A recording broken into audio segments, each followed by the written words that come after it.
তোমাদের এলাকার নাম কি এটা? কোন জায়গা? ফেনী কোন জায়গা? গ্রামের নাম কি? সিলোনিয়া। মাদ্রাসায় পড়ো? আমরা যতটুকু ইনফরমেশন পেয়েছি এই জায়গাটাতে এখন যেখানে দেখছেন হাঁটু পানি, ঠিক এই জায়গাটাতে প্রায় বুক পরিমাণে পানি ছিল। তো যেটা গত 2-1 দিন আগের কথা, এখন আস্তে আস্তে পানি কমতে শুরু করেছে। তো এটা হচ্ছে একটা মসজিদ এবং পাশেই একটা মাদ্রাসা, তো যেটাকে এখন আশ্রয় কেন্দ্র হিসাবে ইউজ করা হচ্ছে।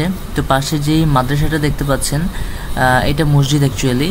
তো পাশের যে মাদ্রাসাটা, এটার মধ্যে এখন আশেপাশের যেই ক্ষতিগ্রস্ত বন্যার্থরা আছে তারা আশ্রয় নিয়েছে, তারা এখানে থাকছেন।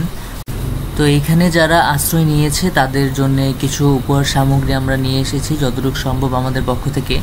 তো ওইটা ওদের হাতে পৌঁছে দেওয়ার পর আমরা যাব আরও একটু প্রত্যন্ত অঞ্চলে, এখান থেকে আরও অনেকখানি দূরে যেখানে অ্যাকচুয়ালি ত্রাণ পৌঁছায়নি। আমরা চেষ্টা করব ভিতরের দিকে যাওয়ার জন্যে, যারা অ্যাকচুয়ালি আসলেই অনেক সমস্যায় আছে। আমরা আসার আগেই জানতে পেরেছিলাম যে ধর্ম বিষয়ক যে উপদেষ্টা বর্তমান অন্তর্বর্তী সরকারের, তো উনিও আসতেছেন এবং তাদের সাথে অ্যালাইনমেন্ট করে আমাদের আসা হয় যাতে আমরা প্রপার একটা জায়গায় পৌঁছাতে পারি। যার কারণে একটু এক্সট্রা প্রোটোকল আমাদের সাথে ছিল, সেনাবাহিনী ছিল, পুলিশরা ছিল। আমাদের প্ল্যান ছিল তাদের সহযোগিতা যাতে আমরা প্রত্যন্ত অঞ্চলের মধ্যে পৌঁছাতে পারি, কারণ আমরা ওই এলাকায় লোকাল কাউকে চিনি না, বা ওইভাবে কিভাবে আগাতে হবে, কিভাবে সব কিছু কাজগুলো করতে হবে সেগুলো জানা ছিল না, যার কারণে আমাদের হেল্প নেওয়ার প্রয়োজন ছিল। তো এই জন্য আমাদের এই অপশনটা বেছে নিতে হয়।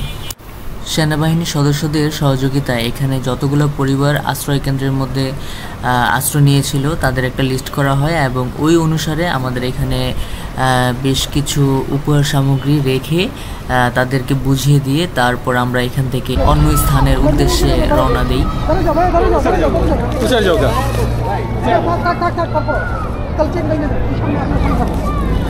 একটু দূর